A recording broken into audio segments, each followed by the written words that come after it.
Hello viewers, আসসালামু আলাইকুম। সবাই কেমন আছেন? আশা করি আল্লাহর রহমতে অনেক ভালো আছেন।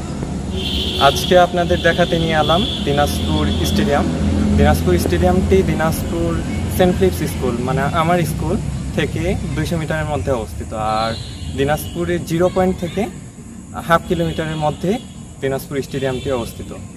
আর আমি যেহেতু দিনাজপুরের সন্তান, আমি দিনাজপুর স্টেডিয়ামটি দেখানো আমার নৈতিক দায়িত্ব বলে মনে করছি। আর আমাদের ঈদের সেকেন্ড দিন, আমি এই ব্লগটি করি ঈদের সেকেন্ড দিন আমাদের খেলা ছিল, আমাদের বন্ধুরা খেলছিল। হুট করে স্টেডিয়ামে আসা আর হুট করেই ব্লগটি করা। আমার ব্লগটি করার প্রিপারেশন তেমন ছিল না, তাই যতটুকু পারলাম নতুন ইউটিউবার হিসেবে আপনাদের সমস্ত স্টেডিয়ামটি ঘুরে দেখালাম। সো গাইস, আর কথা না বাড়াই, চলুন ঘুরে দেখে আসি দিনাজপুর স্টেডিয়াম।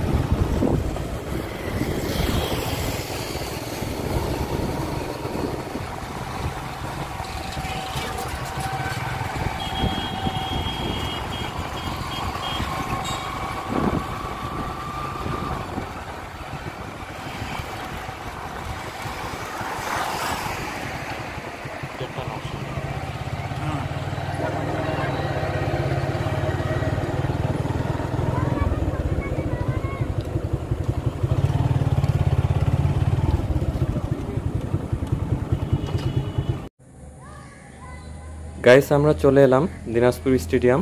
দিনাজপুর স্টেডিয়ামটি দিনাজপুর জেলার সদর থানার পুলহাট নামক এলাকায় অবস্থিত। আপনার সামনে যে দিকটি দেখছেন, 2013 সালে পুনর্নির্মাণ করা হয় স্টেডিয়ামটি, এবং এটি স্টেডিয়ামের প্রধান প্রবেশপথ হিসেবে কাজ করে। Don't fall, don't forget all the things you've been taught, you've been told. Don't blink, don't run, don't turn left or turn right or look straight at the sun. Guys, আপনার সামনে দেখতে পাচ্ছেন দিনাজপুর স্টেডিয়ামের প্রধান প্রবেশপথ। 2013 সাল থেকে এটি প্রধান প্রবেশপথ হিসেবে কাজ করছে। 2013 সালের পুনর্নির্মাণের আগ পর্যন্ত দিনাজপুর স্টেডিয়ামের প্রধান প্রবেশপথ ছিল এটি।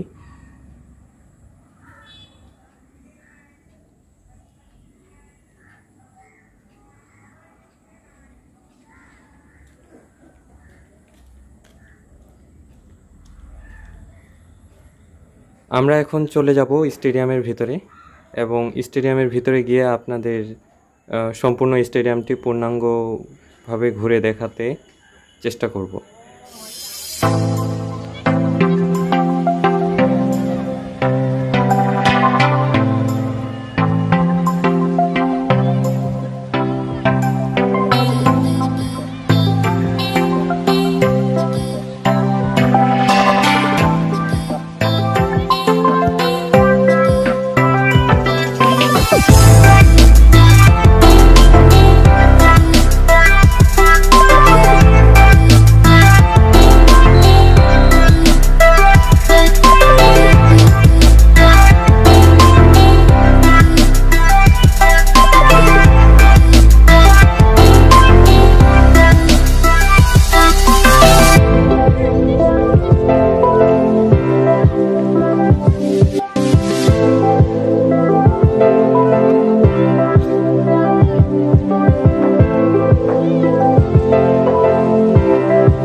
আজকে আমার সাথে ছিল আমার বন্ধু মাহমুদ হোসেন ওয়াস্তি। এই ব্লগটি করতে আমাকে অনেক সাহায্য করছে। সো গাইস, চলুন তার কাছে শুনি তার অনুভূতি কি। ওয়াস্তি, কেমন লাগলো তোমার?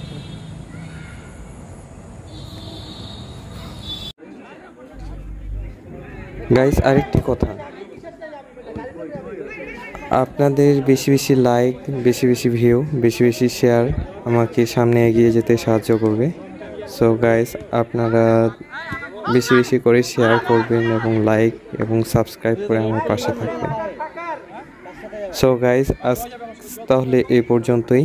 নেক্সট বার দেখা হবে নতুন কোনো ব্লগের সাথে। ততক্ষণ পর্যন্ত সাথেই থাকুন, পাশেই থাকুন। খোদা হাফেজ।